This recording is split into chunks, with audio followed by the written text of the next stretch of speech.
Hi, everyone, and welcome to a CX Moment. I'm Sarah Reed from Zendesk, and in this episode, we're joined by Neo Financial's Head of Experience, Shannon Burch.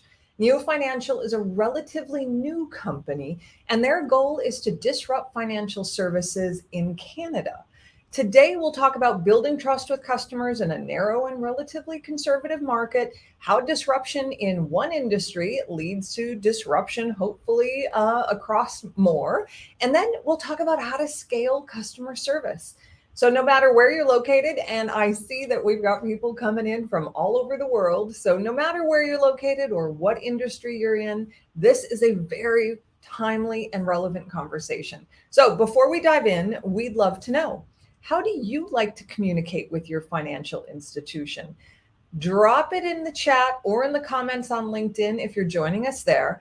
But how do you like to communicate with your financial institution? Phone, chat, email, or are you one of those who prefers to walk on in and talk to them in person?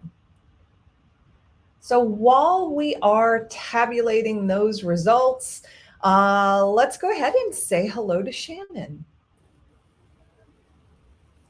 Hi, Sarah. Hi, Shannon. So you are from Canada, but you're not there today. Where are you coming in from today? Yeah, this doesn't look like my normal office. Neo Financial is a little bit more modern than the 90-plus-year-old family cabin that I'm in Montana. Well, welcome to the States, and we hope that you are getting some glorious weather in Montana today. Very hot. Yeah, it seems to be the case around just about everywhere right now. Right. It's just hot. But we're not here to talk about the weather. We are here to talk about Neo Financial. There is a pretty unique financial services landscape in Canada. And maybe not everyone in our audience is aware of some of those nuances. So go ahead and tell us a bit about what the Finserv market is like in Canada. Yeah, it's great. And it is good to, as I've worked in financial services for quite a number of years, we kind of often think that our own country is the way that every other country's like, but it's not necessarily the case. And Canada has been, recognized for its stability, its conservativeness in their banking industry.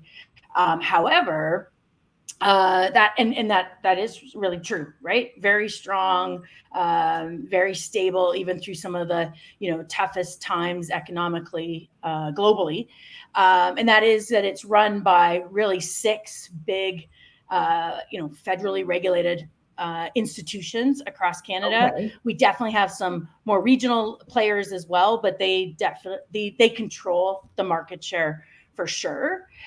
Which means that Canadians tend to get the same type of experience, no matter which one of those financial institutions they work with. And so, Neo is set out to disrupt that and let Canadians know that there are other types of experiences you can get, different types of products that will help people meet their financial goals. So not a lot of diversity in the Finserv market.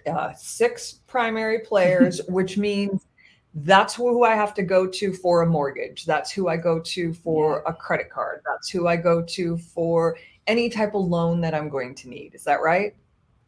Including investments too. Most different than say in the States where, investments and banking are quite separate. In Canada, the investments are also, the platforms in which you will invest are mostly dominated by these six big players. All right. So you want to disrupt this industry, but you personally have worked for some pretty traditional financial institutions. So you've got a good idea of how this is different. So tell me how is Neo different, and how do you actually treat your customers differently? Yeah, I think that's probably the thing that attracted me the most to Neo was this belief in treating customers differently than we have in the traditional financial institutions, where we really are focusing on being inclusive for all Canadians. And we want to allow our our customers to make their choices versus a bank determining, what is the best thing for you. So you'll notice if you visit our website that people choose their own products, whether it's their credit card or their bank account, their investments. They choose and they sign up. They put their application together. They provide the information. That information is not, input in a traditional institution would be like somebody in the branch or on the phone would put that information in for a customer or decide which, product is best for them. We allow customers to make that decision and Canadians to find the right thing for them. And does that mean then that they can kind of pick and choose? And it's like, I think this one over here is the right investment place for me. This might be the right credit card. This might be where I want to get a mortgage. So I don't have to do everything within one institution. Well, you have to do it they're all within Neo per se, but our goal is that, you interface with the website or the app to get your product versus, somebody at the bank telling you. And, our product lineup is still, because we are young, as you mentioned, product is pretty narrow, but we will expand that and then there'll be even more choice. Yeah. Well, you're already getting a lot of publicity, a lot of press about how unique and different you are. How is the market receiving you? Yeah, very favorably. We've grown really fast over the last, kind of 18, almost 24 months since we've been really publicly out with customers, and have grown to over 1 million customers in that short period of time. One of the other uniquenesses is we build really great partnerships with other brands, so HBC, which is an iconic department store in Canada, is one of our largest partners. You'll see a whole lineup of merchants where you can get rewards by using the Neo card at their location, have partnered with us. And that kind of momentum across the country has been, refreshing and really shows how we can do financial services very different than your traditional bank. Well, even AWS has mentioned you and thinks that you're quite different. They wrote a case study about you, which is pretty unusual when you consider that you've only been around since 2019 and they already have you on their website. So what's your relationship like with AWS? Yeah, we're very fortunate to have a great partner like that has, that has really chosen to highlight what we're doing that's different, which makes it, even a stronger partnership for sure. Well, I should mention, I know that Logan has popped this into the chat, but if you have any questions for Shannon, please drop them into the chat or in the LinkedIn comments, and we'll do our best to get to all of them. All right. So you talked about how large growth. Neo's only been around since 2019. How have you scaled? How is your support organization structured? And what does that look like from a growth perspective for you? Yeah, it's a great question. So, that's probably been the most fun for somebody who comes from a more traditional experience world is being able to build and scale out an experienced team that is working, to help our customers. Most of obviously the type of interactions we have with our customers might be very, very similar to other industries, other companies. It's usually when, the digital interaction, they have more questions or they need more information or they have a problem. They come in through one of the experience channels. And we've been really scaling with people to this point, getting the right skill set to help our customers the best way possible. And then in the last sort of 6 months or so, 4 to 6 months, we've been really pivoting to work, to help customers in the moment, but also help to, really reduce their effort and to make things easier for them and try to be proactive in ensuring they don't have to reach out again. Because ultimately it would be great to have an experience where you really don't have to even have the problem to begin with, right? That would be optimal. That would be optimal for all of us, right? Right. Well, you mentioned that most of your support traffic is through phone, and you've purposefully designed your support organization and your channel structure that way. And a lot of people would say that that's pretty traditional, which is maybe unusual for a startup company who's really trying to disrupt. But I would also argue then that your methodologies are not very traditional. So explain Right. why phone? Why was that your intention of a primary channel? Yeah, I think phone, first of all, by far the easiest to set up and get good at, first. But it also, as a new brand, does a couple different things for us. One, it just builds that trust with new customers, make sure that they feel like they can really trust a new brand. Obviously, it's their money. Most of us are pretty attached to our money, so that emotional connection is super important, and we want to be able to develop that, the Neo brand further through conversation. Secondly, what it allows us to do is actually get some really good insight instantly into kind of what customers are thinking, what are they talking about, what are they asking us. And so we've been able to put the tools in place to do that, to really understand that piece of the business. And then I think thirdly, some things in banking are just easier solved on the phone. So for example, anything that is kind of an unusual transaction or something they don't recognize, or potentially a fraudulent situation, those are really scary. And so having the comfort of a human voice, and somebody who can actually, be very empathetic and make sure that they know we got them, that's really important to us. And then from there, we've built out the other channels based on what our customers are telling us on the phones.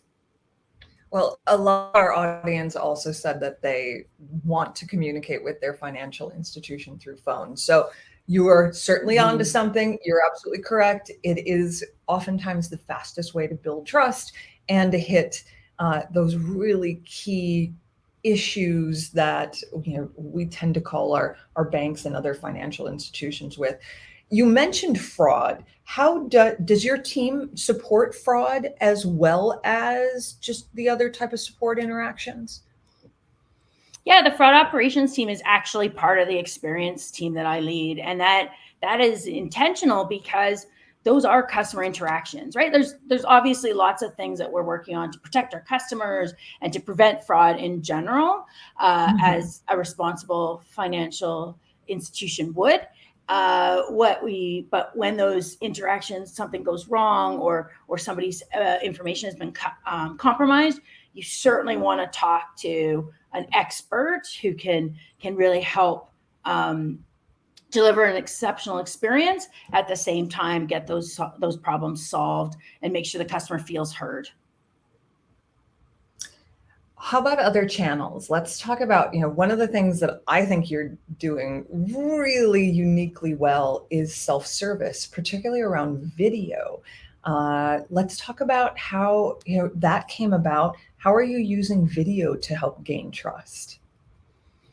Yeah, so we're really fortunate. We have a very talented in-house studio team that if you've taken a look at our commercial, it's on our website. They put together this really unique way of kind of demonstrating our brand and what we're up to. But they also have designed some self-help videos for our customers, because I don't know about you, but most people walk around today looking at their phone, watching videos, right? So clearly video is an effective way for people to learn, to transfer information to them, and then allow them to go and do something on their own. So, for our most common concerns, people can go on to our help center, or we send them out by email. They're on our YouTube channel. How do I activate my card, or where do I find my statement? How do I pay my bill? Those kind of things can all be found in video, and we're getting great uptick on that. let's talk about metrics for a minute. How, when we talked earlier, you mentioned that you're not really measuring some of those typical support. Well, you're measuring them, but you aren't holding your agents accountable for some of those traditional support metrics. Explain that one. Yeah, I loved in our earlier conversation. You're like, your channels look really traditional. I'm like, true, they are, but how we do things behind the scenes isn't traditional. And this has been probably one of my biggest pain points throughout my career, is that we measure people as they interact with customers as if every customer interaction is going to be the same and should take the same length of time and should kind of have the same flow. But we all know that as humans, what you need and what I need might be very different. So we really want our people to be able to follow sort of our framework, which we call, which has some really key things, like I've mentioned, empathy and educating and enabling people to really get involved with their banking as they choose to do so. But what we don't want to do is confine them because of by metrics that they think that they're going to be performance rated on, per se. So instead, we uses that data for is how we coach to and how we look for very outliers, and where maybe we evolve our training programs so that they get better at certain areas, or we put emphasis on certain areas so that it will make a conversation with a customer go better, or we will write emails in a way that is more, able to help a customer in the first email sent out. That's how we evolve the business, versus leaving it up to our specialists on the phone to be the ones that control and make those decisions. Instead, they can just focus on the customer and get great experiences. I love that you've taken some of that just rote customer support away from the agent, away from your specialist, so that they can concentrate truly on the needs of what the person, what the customer really needs from them. How are you also utilizing automation and AI to enhance that empathy and enhance that connection? Yeah. So one of the things as we've kind of learned over by starting with the phone channel, gave us really good insight into what customers really need us for the most frequently. And then we took that over to our email channel, which, most of us may or may not agree, but is a really tough channel to manage, right? Their customers want information quickly. Email's not a place to get information really quickly, because there's always a queue of other emails in front of you. And so what we've done is worked with a company called KMS Lighthouse, and they have put together some automation on our emails based on our largest reasons customers phone us or email us. We've actually gotten some great success rates. So an automation goes out when they know it's 95% accurate. And on those ones that go automated, 85% of them never email us back, meaning that they got the resolution that they were looking for. We do put like videos into those emails, so we've linked them into the YouTube video, and we're getting great results out of those. And then those customers actually get a response within 5 minutes of emailing us. Wow. And isn't that great? And then on the other side, the program also has where maybe we're not quite 95% certain that the emails, this is the exact response we should send to this customer, but then it's put up as a suggestion. And then the specialist takes a look at it and decides if that actually worked for this customer, can then just hit send and send it if it's accurate. If not, they can modify it slightly, then send it. So it really increases productivity. That's a pretty extraordinary response time, as well as I'm just envisioning what it must feel like to get an email response within 5 minutes. I certainly, that's very few and far between, I have to admit. And so I'm going to roll that into a question that's coming in from Gianelli, and I'm going to modify your question just slightly so that I can capture this entire thought. And it is, So Gianelli is really interested in, how are you looking out at your volume and how are you making the determination of, I have X number of customers and I know that on average, this percentage of them is going to reach out to me within a given month. So that's one question. Is there a number for you? Like, do you have a specific ratio of customer contacts that you know are just going to hit you every month? Yeah, it's a really good question. So this has been one of the, how do I put this, more challenging side of setting up a brand new team is no data. Right? You don't have any history. Right? Like, oh, yeah, I've done this before. So we're just kind of getting into that 1 year space where we actually will have had a better understanding or a whole 12 months worth of data of kind of seeing which customers call us when, how often, is there trends in, which product they have that they call us. And so I don't really have that specific metric yet, but one of the things that I'm confident in anyways, but one of the things we do know about our customers and is that the first 60 days after they have, chosen a product with Neo, that we see a 30% of those customers in that first 30 days really dig in and reach out to us, and potentially multiple times. And we attribute that back to getting comfortable with the brand, getting comfortable, because some of the our products, some of the processes within our products are different than traditional, right? We're trying to create a different product or a different experience for customers. So, some of the things that are pain points for customers in traditional financial institutions, which actually drive traffic into an in-person branch or a long wait in their call centers, would be are actually available in our product. So that information's right there. So some of it is just changing behavior in that first 60 days that we're like, oh no, actually you need your PIN number. Oh, it's right here. We put it right in the app for you. So you never have to forget it. And so it's just some of that getting used to, oh, you mean I can do that?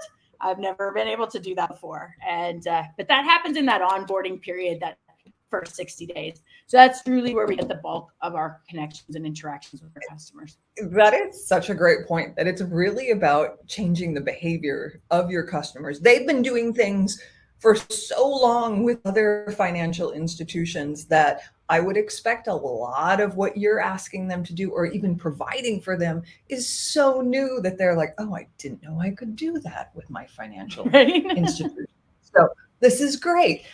Well, that goes back then to the question I have related to automation and AI, is that, do you now know what percentage of interactions, I hate utilizing the term deflection, but that get resolved with AI, with that automated email that you were referring to, so that it never actually has to touch a specialist?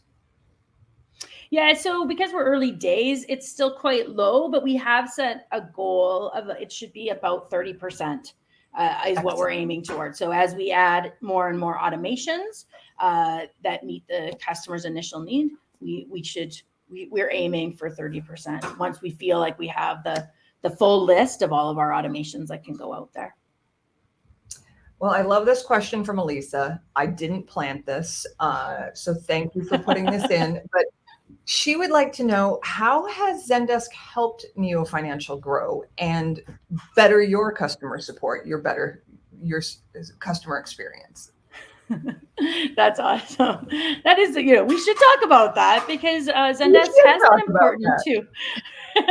Has been really important, right? So, and it's hard to explain until you're really in an environment like ours with its hyper growth, and we kind of just put stuff together to solve an in the moment problem. But that's number one. Zendesk is immediate to help us if we're trying to put a new solution in place, or we need a new way of tracking or uploading different interactions into the tool, so that it's very cohesive with other types of interactions from customers, and even sharing information across the internal, because not everybody uses Zendesk, right? Mostly this is within anybody who has privy to customers. So that's number one, right? Just being able to iterate quickly. But number two, hats off to Zendesk at about December. So I started a year ago, and in December, I'm like, there's got to be ways to make this easier for my specialists to get information, because customers might call multiple times, or there has to be ways to make it easier for customers for specialists to remember they need to reach back out to a customer. And so I put a whole bunch of use cases together, sent them to the team at Zendesk, and we got on a collaboration call a couple times to figure out what kind of tools within Zendesk we weren't using yet, and we were able to build them into our workflows, and that has definitely been a game changer for us, and obviously for our customers, because we can keep much better organized and make sure that we have good historical understanding of our customers. Well, I want to thank you for being an absolutely perfect customer by being so proactive in that way and saying, hey, I know that there are other things that we're not utilizing that are going to benefit our customers. So help me. So thanks for doing that. Note to all of our customers, you can do that. Just let us know and we'll help you. All right, you guys are the experts, right? That's it. As are you. But we have time for one more question. But first, please go ahead and rate your experience of today's session, how much you enjoyed Shannon's and my conversation. Be sure to respond to the Google survey, which has been linked in the chat and in the comments. And then we'll choose 10 random respondents who will win a Starbucks gift card. And we all could use a little extra coffee. So this is it. Last question. And it's kind of a lengthy one, but we'll see. The dream goal is really around disrupting financial services in Canada. And you mentioned, though, that you want to be the Netflix or Spotify of Finserv. Fast, effortless, you can do everything in the app. But what's next in the short to medium term? How do you get there and focus your efforts now so that long-term goal comes into play? Yeah, what a great question, and what a great way to end this interaction, which I've really enjoyed, Sarah. It is, I think that's the biggest difference for me about working in a corporate world and working in a startup is we have this vision of how that we want to disrupt.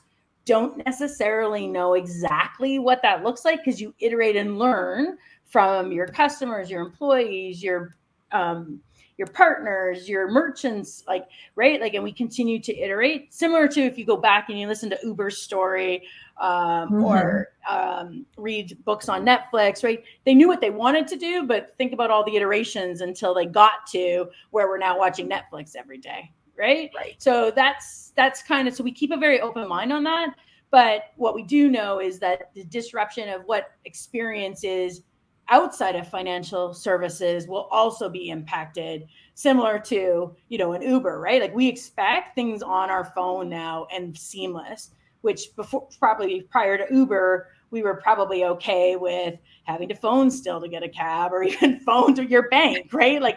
They disrupted, just what we expect as consumers. And that is still one of the goals of NEO that comes along with disrupting, how financial service products look in Canada, in the future. Today, because we got them now, but obviously in the future. Well, we thank you for disrupting your industry. We know it will cross the borders and it will touch all different industries, and certainly outside of Canada as well. So a big thank you to you, Shannon, for sharing your expertise, and a thank you to everyone for sharing a moment with us today. Please join us again on August 25th for another CX Moment, this time with our friends over at Upwork. Until then, stay safe, be helpful, and we will chat again soon. Bye, everyone. Bye, everyone.